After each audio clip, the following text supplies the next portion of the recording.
tem. Em Jesus Cristo tem. Persevera, busca, e o Senhor muito te abençoará em nome de Jesus. Busquemos agora em oração a face de Deus em nome do Senhor Jesus. Amém. Glória a Deus. Glória a Deus. Glória, aleluia ao nome santo do Senhor. Glória a Deus. Glória, glória, glória a Deus. Soberano Deus e eterno Pai, nós entramos em Tua presença, Senhor, agora em oração, Pai. Antes de tudo, pedimos perdão dos nossos erros, falhas, pecados que cometemos, Pai.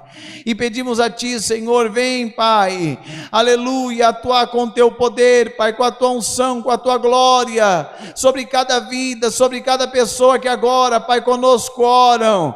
Senhor, tem mãe de família, tem pai, Senhor, tem esposa, marido, tem até filho orando pelos pais, Senhor. Ah, Pai, quebra as forças do diabo, quebra as forças do inimigo, que entrou nessa casa com vício, com enfermidade, com dívidas, miséria, brigas, separações, Pai. O diabo quer destruir os lares, mas, Senhor, enquanto houver uma mulher de Deus, um homem de Deus no lar, Pai, o diabo passa de largo, passa de longe. Senhor, completa a Tua obra nesse lar, Pai, obra de libertação, obra de cura, de restauração. Abre as portas, faz milagre, completa a Tua obra de salvação, e o Teu nome vai ser glorificado, Pai.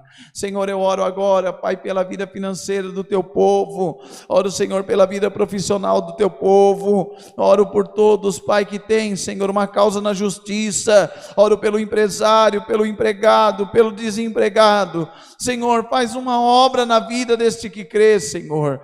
Ah, Pai, passa nos hospitais, passa agora nas clínicas, passa dentro de UTIs, Pai, passa onde houver alguém doente, alguém enfermo. Senhor, cura por amor do Teu nome, Pai. Senhor, liberta da depressão, da opressão, liberta do medo, Pai, do desejo do suicídio.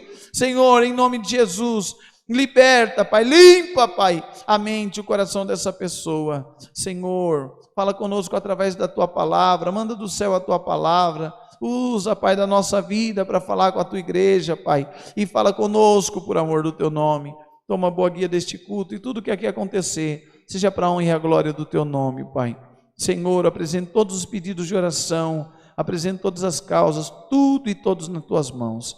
Todas essas bênçãos te pedimos em nome de Jesus Cristo, aquele que vive e reina para sempre. Amém. Glória a Deus, glória a Deus, glória, glória, glória a Deus, aleluia, glória a Deus. Deus seja louvado. Amém. Glória a Deus, aleluia, glória a Deus. Bendito é o nome santo do Senhor.